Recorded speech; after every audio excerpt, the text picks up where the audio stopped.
Tere tulemast kuulama Hingetee podcasti siis 14. osa. Ja me oleme siis tagasi just hiljutiselt Hannese Võrnoga laivilt, mis läks minu meelest suurepäraselt. Super hästi. Ja nüüd on meil tänaseks juba uued külalised ees ja täna on ka meil üks äge naisterahvas meiega, kes on tulnud siis oma lugu rääkima. Ma pikka sissejuhatust ei tee, aga mida me saame öelda on see, et ta ei ole võib-olla täiesti tavapärane inimene, kes tänaval lihtsalt kõnnib, vaid tema teekonnal on võib-olla olnud selliseid väljakutseid, millest ta siis täna räägib ja millised väljakutsed tal ka täna on.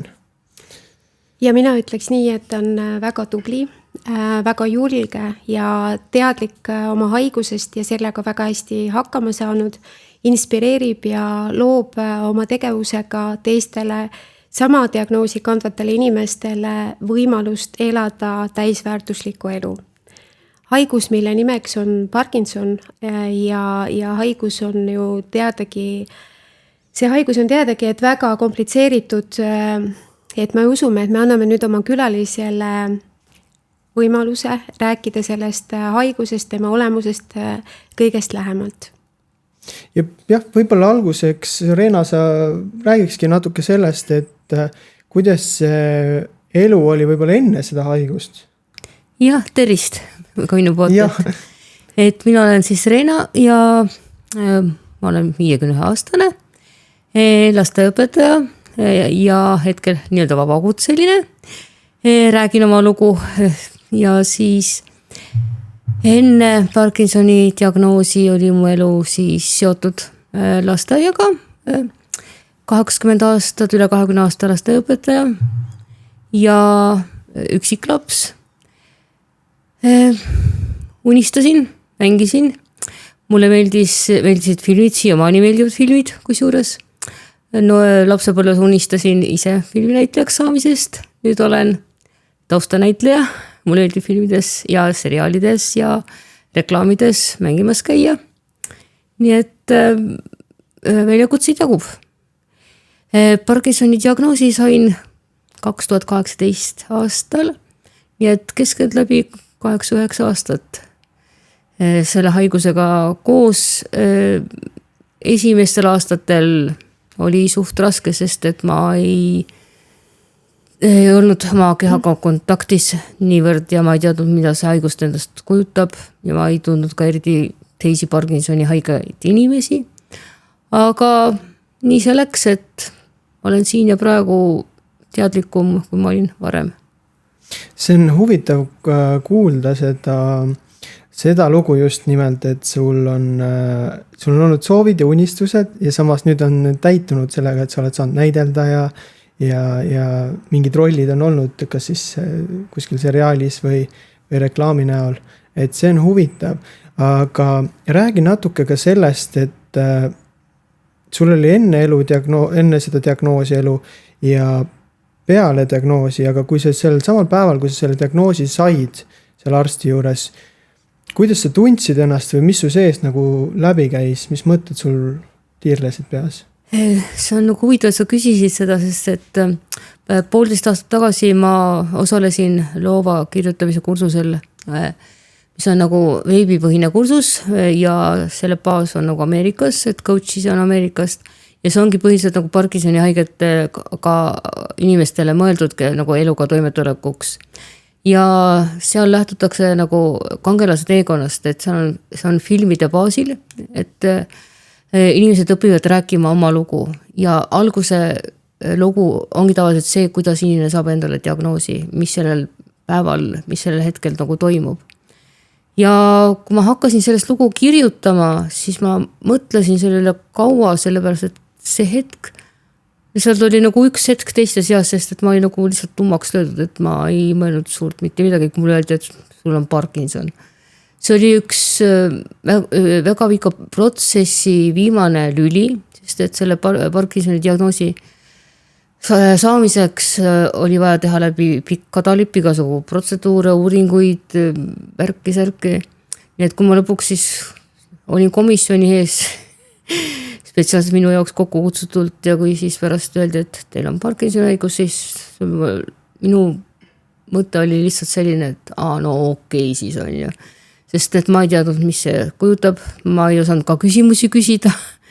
Ja ma olin lihtsalt, et et aga selles mõttes, et ma tean seda, et mitmed teised inimesed, näiteks on Ameerikas, kui nemad saavad omale diagnoosi, siis päris mitmetel on olnud nagu eelnevaid kokkupuuteid ja nad on nagu teadlikult küsinud või uurinud või midagi saanud, aga mina lihtsalt jätkasin oma elu, sest et ma ei osa selle diagnoosiga nagu mitte midagi tegema hakata, sest et need sümptomid ei olnud niivõrd veel ägedad ja ei põhjustanud mulle mingisuguseid karmi üleelamisi, et ma tegin oma tööd edasi ja ma hobidega tegelesin edasi ja oma pereeluga, et ma olen abielus ka peaaegu 20 aastat.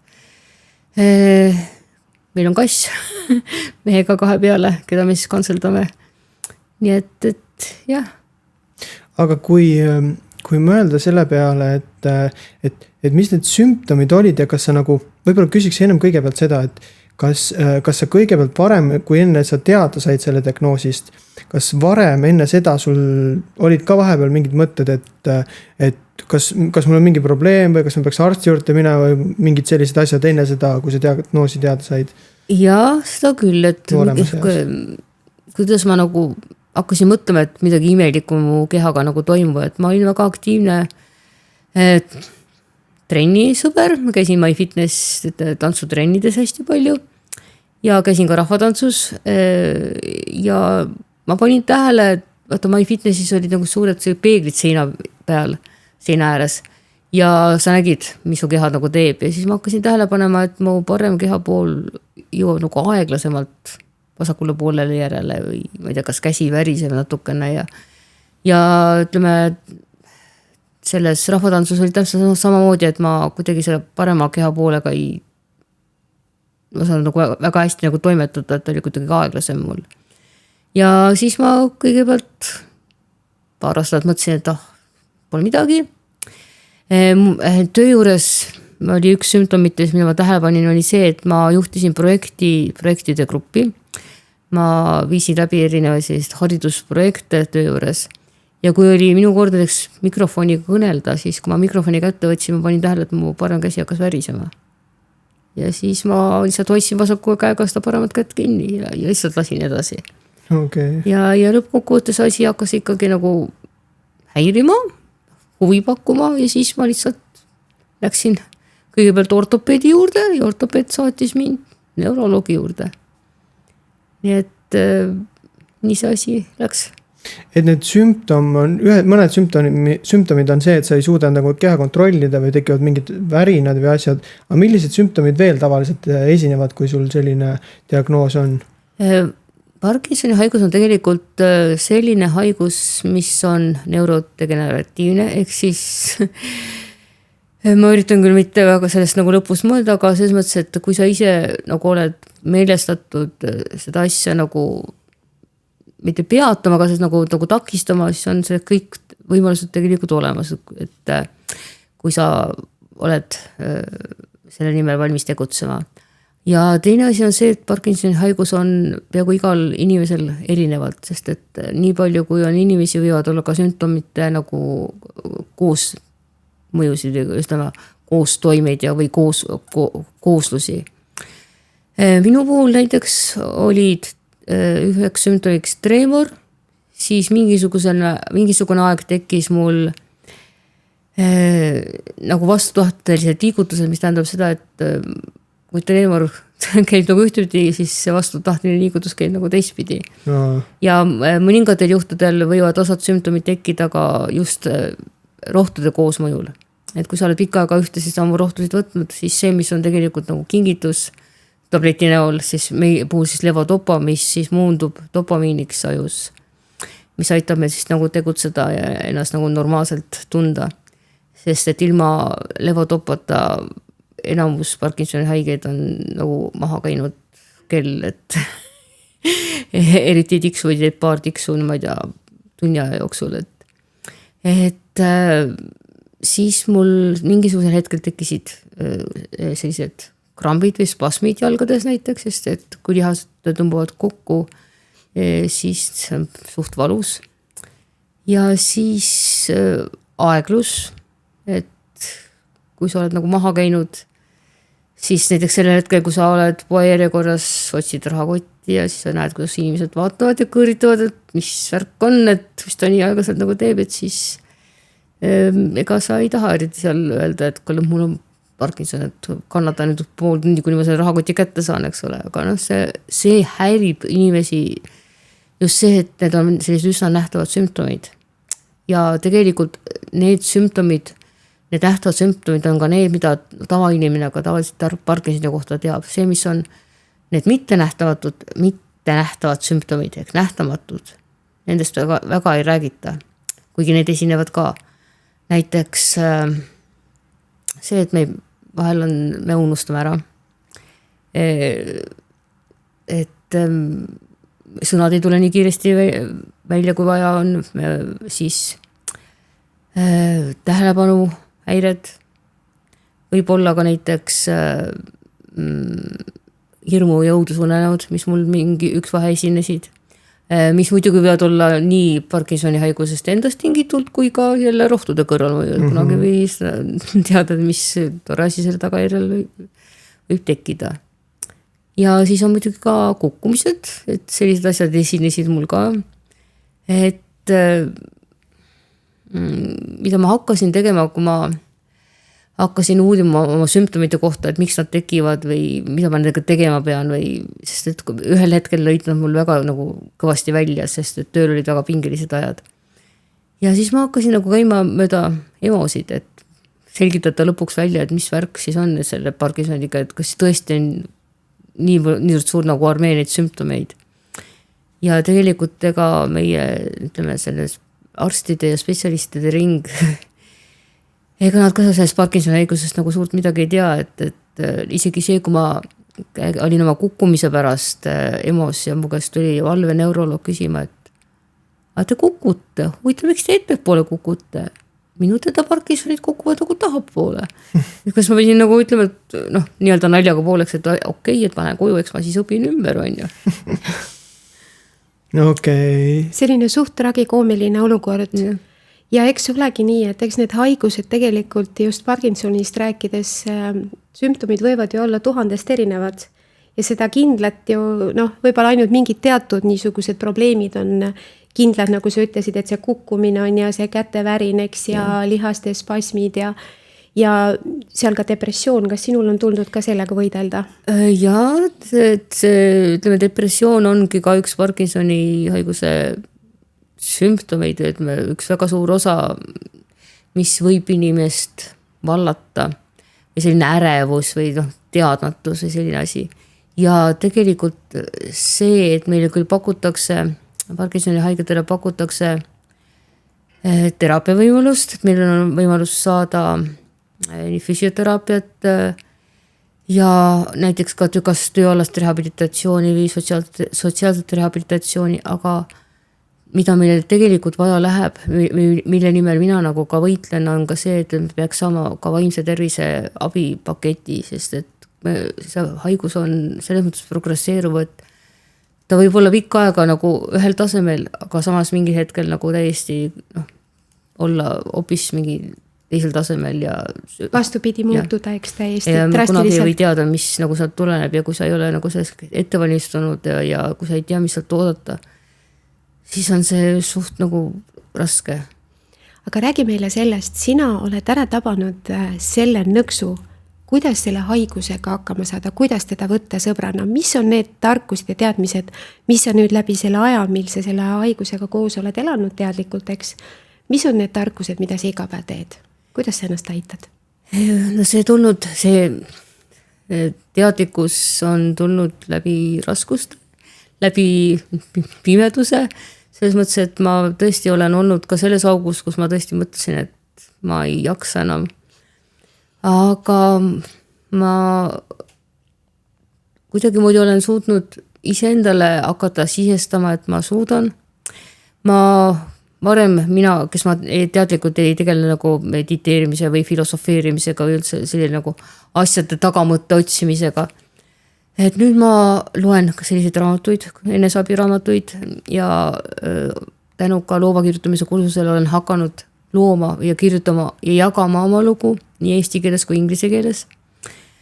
Ma viisin täide oma suure unistuse, käisin Ameerikas, käisin Hollywoodis ja käisin Los Angelesis, New Yorgis, Las Vegases. Minu üheks selliseks nagu väga suureks hingeliseks toeks on muusika ja tantsimine igapäevaselt. Ma mängin klaverit ja üks minu selline väga suur tugi ongi see, et ma muusikast ammutan nagu sellist inspiratsiooni ja kirjutan luuletusi, siis laulusõnu ja mind on aidanud ka ühe konkreetse inimese nagu mõtteviis ja muusika, et Lady Gaga muusika on mind väga palju toetanud, sest lisaks Parkinsoni haigusele on minul ka fibromüalgia. Lady Gagal on ka fibromüalgia ja ma sain teada, et kuidas tema nagu oma mõtteviisiga nagu toetab oma neid väikseid monstereid, eks et kes üle maailma talle kaasa elavad. Ma käisin tema kontserdil Rootsis. See ka minu suur unistus ja samamoodi käisin tema džässkontserdil Las Vegases. Ja olen käinud Grand Canyonis ronimas. Olen käinud seal Niagara juga vaatamas. Et sellised nagu saavutused on olnud, et ma ei löö mitte midagi risti ette, vaid ma tean, et ma suudan seda kõike teha.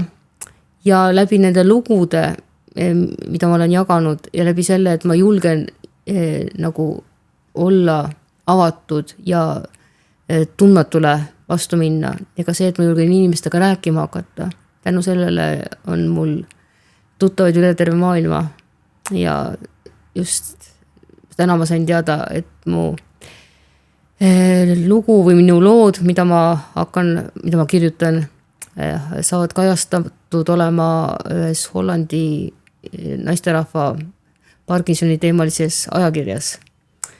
Et esiteks tuleb sealt minu loost juttu, seal 23. detsembril ilmub siis veebipõhine ajakiri ja siis täna tegi ta mulle ettepaneku, et ma hakkaks oma nii-öelda animeeritud Parkinsoni tegelastega ja iseendaga nagu seeria lugusid sinna kirjutama. Okei. Kui ma sind kuulan, siis ma väga palju tajun nagu seda, et vaata mõni inimene, kui ta saab mingi haiguse või diagnoosi, siis ta läheb kuidagi kapseldub ära, ta läheb kinni lukku, ta ei taha mitte midagi, võib-olla ongi oma korteris, ei taha sealt enam välja minnagi, aga sinul on kuidagi see mingi jõud seal taga või see just nagu, sul on unistus ja siis sa nagu lähed ja teed selle ära, et sul ei ole seda, et siin on mingid tööasjad või mingid need asjad veel teha, vaid sa lihtsalt lähed ja teed need ära. Et see on hästi tajutav. Aga ma tahaks tulla korraks tagasi ka selle juurde, et sa mainisid just kui poe järjekorras, kui sa oled, et siis mingid inimesed vaatavad just kui natuke imelikult, et umbes, et miks tal nii kaua läheb. Et kui palju sa veel oled nagu tajunud ühiskonna poolt, et seda, et võib-olla mõni inimene ei tea, et sul see haigus ongi, siis tundubki, et miks selle inimesel nii kaua läheb või ta kiirustab ise kuskil, on ju. Aga kui palju siis oled tajunud, et väga palju on sellist olukordi sul tulnud selle diagnoosiga ette, et Neid on ikka tulnud, sellepärast, et ma mingisugusel hetkel hakkasingi neid lausa nagu üles kirjutama, sest siis mingisugusel hetkel neid olukordi aina tuli ja tuligi näiteks.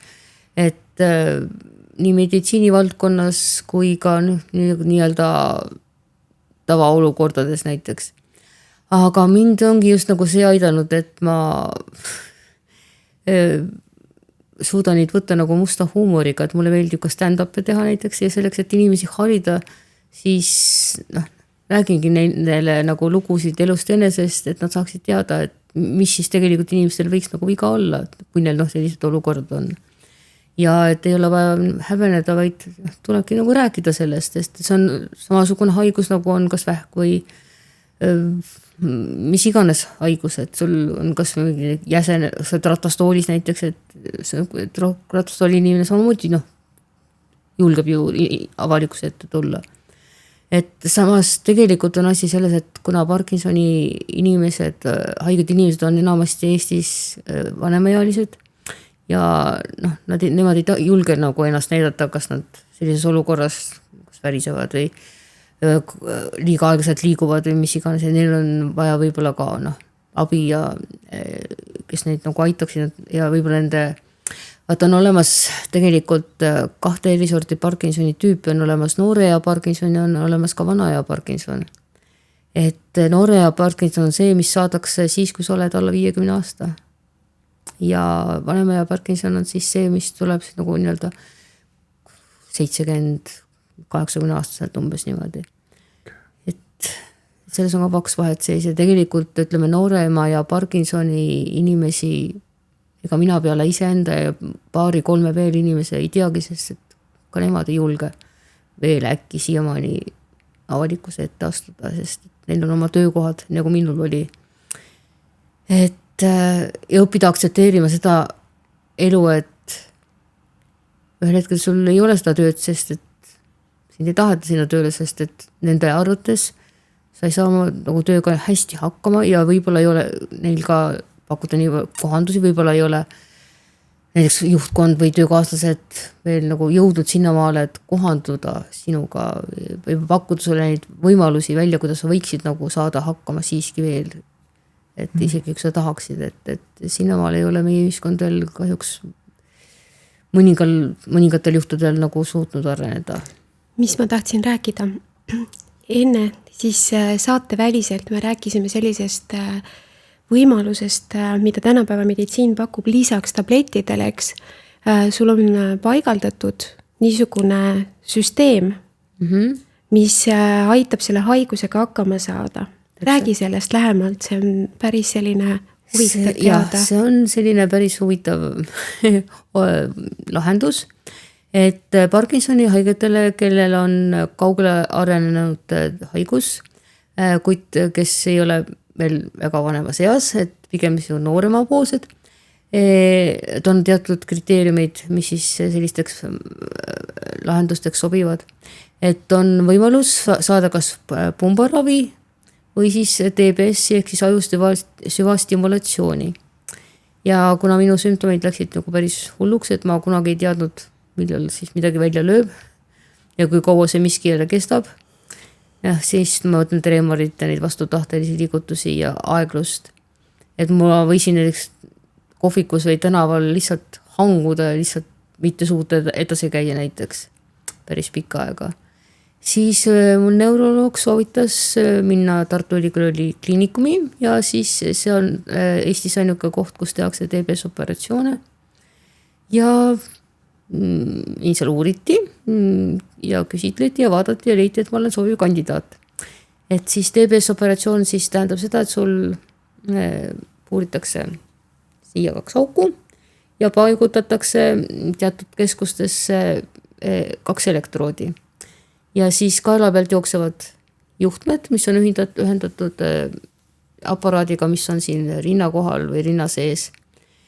Ja see on päris ränk raske operatsioon, et sellest taastumine kestab nagu siiamaani, sest et sellega ei ole veel kõik, et kui sul see operatsioon on tehtud, lisaks tuleb see seda seadeldist ka mitu korda programmeerimis käia. Sealsamas Tartu Ülikoolis kliinikumis.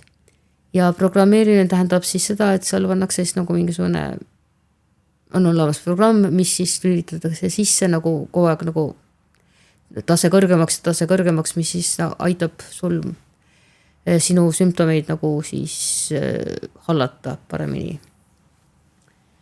Aga need elektroodid võetakse siis pärast välja? Ei, nad on ikka sees, nad on mul siiamaani siin sees, jah. Okei, see on päris huvitav. Üks asi, mida ma tahaks lihtsalt inimestele südamele panna, tulles tagasi eelmise teema juurde, kus inimesed kas kassajärjekorras kedagi teise, nagu kellegi taga olles hakkavad hädaldama, et kuidas sul nii kaua läheb. Või teinekord liikluses nähes, kui keegi kihutab, me kunagi ei tea, kuhu tal on kiire. Kas ta läheb oma lapsega, kellel juhtus mingi õnnetus, kihutab sinna. Või neid olukordi on väga palju. Või mingi haigus, mis inimesel on, me kunagi seda ei tea. Mul on selle kohta ka üks väga hea lugu rääkida. Nimelt ma sõitsin ühe bussiga, kus oli meesterahvas oma 3 lapsega. Ja seal bussis oli nii vanemaid naisi ja mehi ja mingid lapsed ka. Ja siis oli see mees ja tal oli 3 last. Aga need lapsed karjusid seal bussis ja nagu olid ülemeelikud. Ja siis inimesed vaatavad hästi kurja pilguga ja siis üks juba ütleb, et hallo, kutsu oma lapsed korrale. Aga samas mees nagu täiesti vaatab maha ja ta nagu üldse ei taju ümbritsevat ruumi. Ja siis mingi härrasmees tõuseb püsti, võtab sellel teiselt härrasmehelt, kes oli oma lastega, õlast kinni ja ütleb, et kutsuge oma lapsed korrale, et mida nad karjuvad siin. Nii. Ja siis see meesterahvas raputas, ütles, vabandust, ma kohe kutsun nad korrale, et mu naine just suri ära. Et see on nagu see asi, et kus tuleb aru saada, et millal ja kus sa midagi nagu ütled ja mõtle enne kõigepealt selle peale, et sa ei tea kunagi, mis selle inimese elus toimub. Me väga automaatselt liigume, sest meil on kogu aeg nii kiire kõigil raha teenida, kõike igale poole jõuda, on kuskile vaja minna. Et aga selle peale ma tahtsin nagu just nagu vajutada, et selle peale tuleks mõelda. See on täpselt õige, millest sa, Kristjan, räägid. Me peame õppima sallivust ja mõistmist ja seda ka siis, kui meil endal on kiire kuhugile, peame mõtlema, et see, mis meid ees pidurdab, võib teinekord olla väga sügava põhjuse ja tähendusega. Et just nimelt inimlikkus ja soojus on täna väga tähtsad.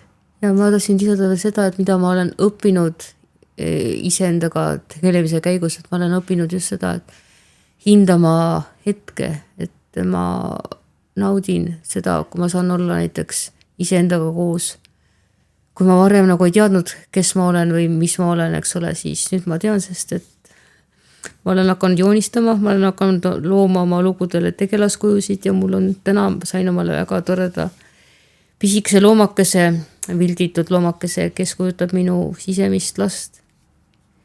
Selline, kes on pisikese tsitriiniga, ehk siis nagu kalliskiviga, mida ta siis kogu maailmale pakub nagu selline avatud südamega. Ja teine asi, mida ma olen õppinud, mida ma praktiseerin, on tänulikkus. Ehk siis ma iga päev mõtlen, mille eest ma olen tänulik, mis täna hästi läks. Ja ka seda, et just seda ilu ja nagu ütleme hetke nagu tähtsust nagu mõtiskleda. Ja mul on kodus kass. Ja mida ma nüüd olen nagu viimasel ajal avastanud on see, et mul on hingele lähedaseks saanud kassitoas käimine. Sest see annab mulle võimaluse olla iseendaga ja ka nendega, kes vajavad meid rohkem kui näiteks meie neidki. Ja kus sa saad olla täpselt sina ise, sest näiteks kassid, nendel on jumala kama, kas sul on Parkinson või ei ole. Nendel on tähtis see, et sa annad neile oma hingesoojust. Ja. Et pesaleid ja kassitoas käin, mis on mul kodu lähedal. Aga kui me tuleme tagasi sinna kohta, kus sa selle diagnoosi said, siis sa läksid peale seda arvatavasti koju ka mingi hetk. Yeah. Aga kuidas sul lähedased selle asja vastu võtsid? Et julgesid sa üldse alguses neile rääkida sellest või kuidas see lugu on? Tead sa, tegelikult ma olen siis selles, et ma hoidsin seda enda teada seda diagnoosi päris paar 3 aastat. Ma ei rääginud mitte kellelegi. Ei oma mehele, minu arust ma ema ka vist ei teadnud seda. Ja ühel hetkel ma hakkasin rääkima oma töökaaslastele ja siis ma mäletan seda päeva isegi, kui ma helistasin nad kõik läbi ja rääkisin oma mehele, kui me poest tulime. Ja see oli nagu vabanemine, et ma sain selle sõna nagu suust välja öeldud, sest ma lihtsalt alguses ei osanud seda rääkida, sest kõik ei õpeta ju seda, kuidas sa räägid sellest. Et nüüd on sellest tere, mina olen Reena, mul on Parkinson saanud nagu käibelauses, sest et ma ei häbene seda enam, et ma räägin sellest kui oma ütleme kaasas käivast asjast, et selles mõttes, et ma ei saa tast nii kunagi lahti, et hoolimata sellest, et mul on TBS tehtud, et võib küll edasi lükata, mis iganes minust toimub, aga ta on minuga terve mu elul ja ma olen õppinud sellega nagu toime tulema. Et ma isegi kirjutasin, mäletan, et kui ma alustasin loova kirjutamise kursusel, siis ma kirjutasin loo sellest, kuidas ma olen Hollywoodis saan kätte oma esimese Oscari ja minu kõrval on minu Parkinsoni haigus, kellele ma panin nime Poker Faced Tinkerbell. Kuna esiteks mulle meeldib Lady Gaga Poker Face ja siis Tinkerbell, kuna ta on filmimaailm ja Never Neverland ja see selline unistamine ja siis kuidas ma lähen oma Oscarid kätte saama, sest ma olen teinud midagi ainulaadset, ma olen teinud filmi, kuidas minu Parkinson teevad koostööd, nagu me teemegi ja kuidas Parkinsoni haigus siis naeratab ja ütleb, et see on alles algus, et ära sa muid siin ülbeks ja uhkeks mine, aga me teeme koos veel suuri tegusid. See on väga ilus, et sa oled loonud sellise maailma ja aitad ennast igat pidi kaasa kõik võimalikku tehes loomemaailma sees. Et nüüd ma tuleks võib-olla selle küsimuse juurde, et mis sa nagu ise mõtled, et mis on need järgmised sammud, mida astuda üldse ühiskonnas selle haigusega võitlevate inimeste juures, et mida saaks ära teha? Mida täna veel paremini teha nüüd kõik need etapid, mis sa oled läbinud? Mis on sinu tänane kujunenud nägemus? Ma olen alustanud sotsiaalmeedias nagu ütleme sellist influenceri teemat, et ma postitan seal oma lugusid, kuidas ma Parkinsoniga hakkama saan ja kuidas elu üldiselt ütleme kroonilise haigusega inimesele siin on.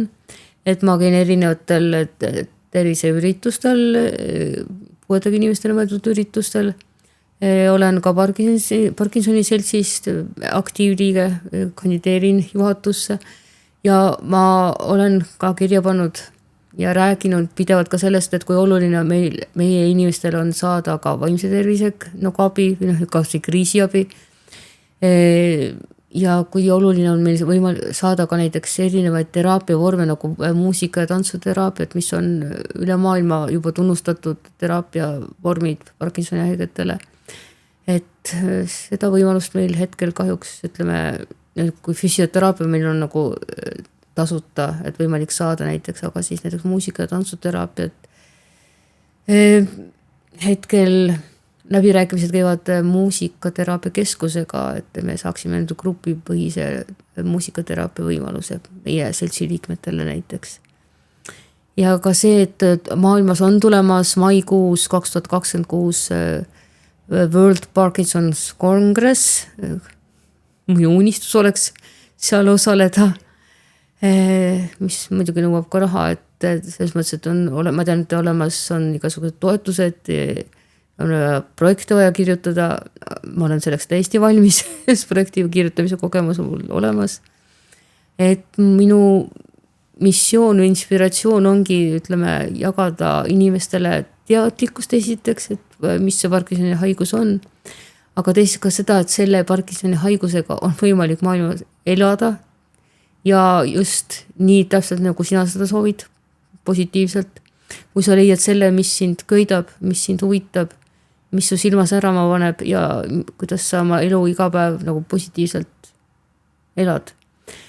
Ja teiseks ka seda, et on võimalik nagu läbi sõprade, läbi kogukonna kaugemale jõuda, sest üksi sa võid teha mida iganes, aga see võib-olla ei vii kuskile välja või võib nagu väiksemas mastaabis, aga kui sul on kogukond, kes sind nagu toetab, siis see on nagu väga hea. Sest et niimoodi me suudame koos nagu edasi viia seda tahet, et meis on võitlusvaimu, et me ei ole nagu kodudes lihtsalt niisama, et ootame, millal lõpp tuleb. See on see, et me ikkagi tegutseme, meis on nii töövõimekust kui ka initsiatiivikust, loovust, et tegelikult räägitakse, et Parkinsoni haiged, mõningad Parkinsoniga inimesed saavad nagu loovusega õnnistatud, sest et Parkinsoni, mis dopamiin läheb sellistesse ajuosadesse, kus ta varem nagu ei ole eriti sattunud ja need on nagu need loovuse äratajad, et siis väga tore, et mind on siis vähemalt looduse poolt siis loovusega nüüd õnnistatud. See on huvitav ja minu meelest on nagu paljudel inimestel, kellel on mingi haigus, et isegi kui kuskil mingi asi on tal nagu raskem teha, siis kuskil on tal nagu justkui ka tagasi antud, et see on nagu lootus on andnud tasakaalu. ja ja nii on elus kõigega. aga millised sellised harjumused on sind, nagu sa tunned, kõige rohkem toetanud ja aidanud sellel teel? Ma saan aru, et sa oled tantsimas käinud, laulad ja kõik selline pool meeldib sulle, aga on ka mingid harjumused, kui sa hommikul ärkad, et sa tead, et kui ma nii teen, et siis on nagu kuidagi mõnusam minna seda teekonda? Täpselt, et rutiin, ma olen avastanud, et rutiin on minu jaoks väga oluline, et on küll ka nüüd selline nagu loovus ja avatus, aga just selline, et kui ma varem oli nagu hüppasin ühest asjast teise ja otsisin nagu seda dopamiini, et seeläbi nagu õnnelikuks saada, aga nüüd on nagu see, et minu rutiiniks ongi see, et hommikul kohvi, siis ma pean saama muusikat kuulata, ma pean saama natukene tantsida, ma pean saama klaverit harjutada ja ma pean saama tuudeldada, ehk siis tuudeldamine on minu uus nähtus, ehk siis ma loovalt joonistan. See on nagu üks võimalus, kuidas oma sümptomeid kontrolli all hoida, kuidas iseendaga kontaktis olla ja kuidas ka hingamist harjutada, sest läbi hingamise. Et ma olen pool aastat õppinud Actors Academy's Helsingis. Ma tahtsin uudselt näitajaks saada. Aga see ei pooleli rahaliste raskuste tõttu ja siis seal ma õppisingi hingamist, et seal kuna näitaja töö põhinebki väga just sellele, et sa õpid nagu iseendaga kontakti saama, siis see hingamise töö on minu jaoks väga oluline ja see hingamisega saad ma treemori näiteks kontrolli alla, saan ma ennast maha rahustatud ja päeval näiteks, kui mingi raskem situatsioon on, siis ma lihtsalt korraks mõtlen selle hingamise läbi või panen selle mingi muusika näiteks käima, mis mind nagu mõjutab. Ja ka see, kui ma olen saanud loovalt ennast väljendada, et kas mõne luuletuse kirjutada või juttu kirjutada või kas või kontaktis olla oma sõpradega, kellega ma saan jagada, mis minus hinges on näiteks. Ja õhtune rutiin on siis see, et ma kirjutan oma tänulikkuse sõnad üles, et mille eest ma olen tänulik ja soovin iseendale hea tund, sellepärast, et varem ma kartsin öid, sest ööd olid pimedad ja ma kunagi ei teadnud, mis mul öösel tuleb, sest et mul on vahel juhtus ka seda, et ma ärkasin üles ja ma ei jäänud enam magama. Sest et Parkinsoniga haigetel inimestel on hästi raske nagu magama jääda. Neil on uni on väga pinnapealne, me võime ärgata mitmeid kordi öö jooksul ja minu kõige hullemad olukord olid need, kus ma olin maganud öösel võib-olla 2-3 tundi ainult. Ja siis nüüd ma magan hästi. Kuidagi see TBS on mõjunud loovalt mu unele. Ja kui ma varem nägin õudusunenägusid, siis nüüd ma näen nagu sellised unnenägusid, mis mind inspireerivad. Et esiteks ma loen inspireerivate inimeste lugusid ja kuidagi see mõjutab minu seda alateadlikkust. Et siis ma näen ka seal unes inspireerivad lugusid ja mida ma nüüd suudan teha, ma suudan oma unenäod kirja panna. Et mul on vähemalt nagu juttudeks ainest olemas. Ma tahtsin korra küsida, ma ei tea, kas sa ennist mainisid, aga mis asi on see Trevor või kuidas see asi on? Sa ütlesid, et mingi asjaga sa tegeled justkui see aitab seda kontrolli all hoida. Tremor. Tremor, vabandust. Kõik on okei. Et tremor on siis kätevärin, jalgade värin siis põhimõtteliselt. Ja tremor tekib tavaliselt siis, kui mul, ütleme, see tableti mõju hakkab üle minema ja tuleb nagu järgmise tableti võtmise aeg, mida siis see TBS üritab siis nagu kontrolli all hoida, selles mõttes, et ma TBS-iga elades ma üritan nüüd võtta vähem neid tablette, selles mõttes, et ma saan nagu, see TBS on nagu, ütleme, toetuseks mulle, et ma saan reguleerida oma rohtude skeemi rohkem. Et kui ma varem võtsin neid ravimeid liiga palju nagu selgus ja siis, kuna selle tagajärjel tekkisid mul erinevad muud kõrvalnähud, siis nüüd ma üritan nendega nagu mängida, et see TPS annab võimaluse rohtudega mängimiseks. Okei. Aga mida sa ütleksid võib-olla täna inimesele, kes näiteks täna tuleb sealt haiglast välja ja talle öeldigi, et näed, sul on Parkinson?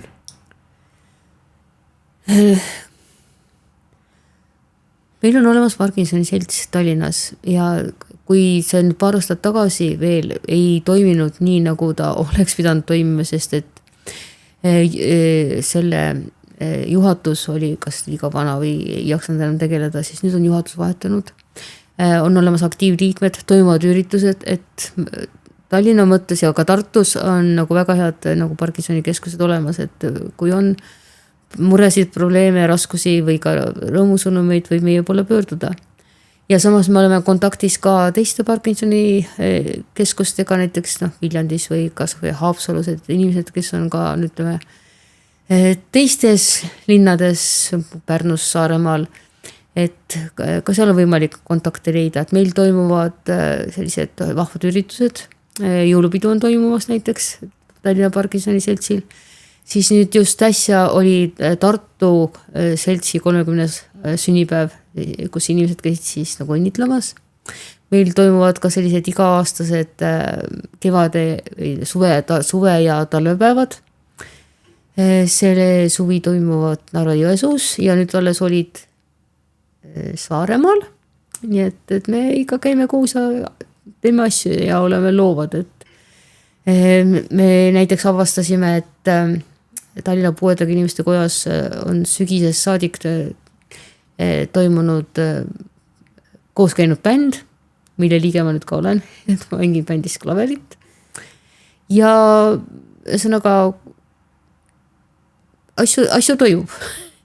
Et selles mõttes, et ja me ajame ka selle nimel asju, et me saaksime ka rohkem igasuguseid teraapiaid ja erinevaid võimalusi, et meil toimuvad ka sellised igakuised kooskäimised kafeiin ja kohvikus iga kuu viimasel laupäeval, kus me saame kokku ja kus käivad neurokirurgid ja neurologid ja muud spetsialistid meile nagu rääkimas. Mida ma väga tahaksin meie inimesteni viia on just selle oma loo jagamise mõte, et kui sa suudad ja julged oma loost rääkida sellest, kuidas sa selle haiguse said ja mida see sinu jaoks tähendab. Ja kui sa julged jagada neid nippe, kuidas sina oma nagu haigusega toime tuled, siis see aitaks nii sind kui ka sinu kõrval olevat inimest väga palju edasi, sest et meie inimesed ei ole harjunud oma lugusid jagama. Võib-olla mõne teise haiguse küll, aga Parkinsoni haigus on just jäänud nagu selliseks nagu selleks tahaplaanile, jah. Et ma tahaks nagu selle nagu välja kiskuda sealt tagaplaanil olemisest, et see ei ole midagi, mida häbeneda või mida varjata, vaid see on lihtsalt üks haigus teiste seas ja me peame ka sellest rääkima, sest et kui me ei räägi, siis me ei saagi sellest midagi rohkemat nagu teada ja me ei saa ka teada, et see haigus võib olla ka sinu elu muutev, positiivses mõttes muutev kogemus. Aga mida sa nendele inimestele tahaksid justkui südamesse istutada, kes on võib-olla, mitte võib-olla, vaid päris kindlasti need lähedased inimesed, kes peavad ka seal nagu natuke teistmoodi hakkama vaatama, kui su lähedasel inimesel ongi Parkinson, kas ta on su kaaslane või ma ei tea, vend või õde või kes iganes, on ju? Parkinsoni haigus on selline, ütleme, sind kogu täiega kaasav haigus, et sa ei saa natukene sellega nagu tegeleda või selles mõttes, et on inimesi või on pereliikmeid, sõpru, kes eiravad. Inimesi on igasuguseid. On inimesi, kes ei tunnista seda, et su lähedasel on haigus, aga on ka neid, kes on teie pühendumusega nagu on kaasatud. Ja minu enda abikaasa oli kunagi nagu ütleme võõristav, sest et ta ei teadnud, mida see endaga nagu kaasa toob. Aga elu minu kõrval on ta silmad avanud, et ta julgeb muga koos nalja teha, me jagame ühesõnaga, käime koos väljas jalutamas, tema pereliikmete juures, tema isa juures. Et me veedame koos aega, selles mõttes, et elu õpetab, et ja on ka sellised hetki, kus sa pead näiteks lahku minema inimesest, aga sa leiad jällegi uue teise perekonna, teised inimesed, eks ole, sest et sa julged ennast avada. Aga ütleme nii, et see haigus võib olla just selline, mis võtab sind nagu täiega endasse ja ta võib olla ka selline, mida sa ei oska kirjeldada, sest et ta on niivõrd nagu kompleksne haigus, et kui sa sinna sisse lähed, sa oled nagu kogu nahakarvadega sees tegelikult, sest et ta seal avaneb mitmeid erinevaid tahke. Et sa võid jääda pinnapealseks selle haigusega ja öelda, et mis see natuke ära ei ole või et saame hakkama, aga sa võid ka minna sinna süvitsi sisse ja tulla välja selles mõttes võitjana, et sa inspireerid oma looga nii iseennast kui ka teisi. Mina tahan siinkohal öelda, et sa oled fantastiline naine. Sinu julgus ja soojus ja su avatus, julgus võtta ja rääkida oma lugu ja jagada seda paljude inimestega, see on tohutult õige otsus. Ma imetlen sind ja andku Jumal sinu teele hästi palju neid inimesi, kes sinuga ühinedes saavad tee kõigi heaks palju ära teha, kes te seda haigust peate kandma ja sellega koos elama, et fantastiline naine oled sa. Tõesti imetlusväärne. Aitäh. Nii on. Jaa, minu poolt ka hästi huvitav see, kui avatud sa oled ja nagu sa ise räägid, see julgus kindlasti on üks väga sinu suur tugevusi. Et sa julged suhelda, julged inimestele kirjutada ja see viib elus edasi nii inimestel, kellel on haigus ja inimestel, kellel ei ole haigust. Et su ellu tulevad väga palju uusi inimesi, kui sa julged ise olla avatud ja suhelda. Aga ma võib-olla viimaks veel küsikski lihtsalt, et äkki on midagi, mis sa tahad ise veel lisada selle Parkinsoni kohta, midagi, mis meil jäi praegu näiteks puutumata. Midagi, mis sa tahaksid veel öelda? Ma tahaksin öelda seda, et tegelikult selle Parkinsoni haigusega käivad kaasas sellised rasked hetked, et kui sa oled saanud küll positiivse kogemuse näiteks, aga ütleme just see, et see dopamiini puudulikkus võib tulla väga mittevajalikul hetkel ja sa näiteks kas ei see, kui sul on väga positiivne kogemus, aga sa ei suuda sellest rõõmu tunda, sest sul ei ole dopamiini. Ja seda on väga raske mõnedele inimestele selgeks teha, et või kas või see, et kui sa oled apaatne, kui sa ei jaksa mitte midagi teha, siis see ei ole selles, et sa oled väsinud. Sulle võidaks öelda, et maga välja, küll homme on parem, aga ei pruugi olla. Ütleme, see ongi see, et sa tarid ennast põhimõtteliselt mõnedel päevadel voodist välja, sest et sa ei saa muud moodi, kui sa pead seda tegema. Ja see, kuidas me leiame selle võime nagu alustada päeva läbi valu ja naeratada. See paneb mind ennast ka vahest imestama, et ja just see, et läbi pisarate, läbi raskuste ja läbi valu olen ma loonud oma kõige ilusamad nagu laulud ja lood ja oma kõige paremad nagu eluhetked on tulnud just siis, kui ma olen nagu lassunud ennast läbi kannatuste vedada ja nagu ma kirjutasin ühe luuletuse 2 aastat tagasi ja ma isa sellest siiamaani üle ka ümbert. See on inglise keeles, et I never knew that I was that kind of girls who can make great beauty out of darkness. Väga sügavmõtteline. Et ma, kun ei teadnud, et ma olen kunagi see tüdruk, et ma saan olema see tüdruk, kes oskab luua läbi valu ja vaeva ja pimeduse sära ja ilu. Ja täpselt nii see on, nagu sa räägid. Jah, see on tõsine lugu ja ma usun, et kõik see, mida me täna sinuga koos siin jagasime rahvale, et see kõik paneb paljusid inimesi mõtlema oma lähedaste peale, haiguste ja hädade peale, mis meid ümbritseb iga päev. Rohkem leidma mõistmist, toetust ja olema tugi üksteisele. Ja täpselt, ühesõnaga vahel on ainuke asi, mida me tahame, et sa istud minu kõrval näiteks. Et lihtsalt ära ütle mitte midagi, vaid lihtsalt ole sellega minu toeks, et sa lihtsalt oled mu kõrval. Ja see on ainuke asi, mida ma vahel nagu ka palun oma abikaasalt, et sa ei pea mitte midagi ütlema, lihtsalt ole. Nii väike asi, aga tegelikult aitab väga palju. Hästi-hästi ilus. Aitäh sulle, et sa jagasid, sest see on, alati ei ole lihtne selliseid asju jagada ja suur tänu sellest, et sa olid valmis seda tegema. Aitäh, kallis, et sa tulid. Suur tänu. Ole hoitud.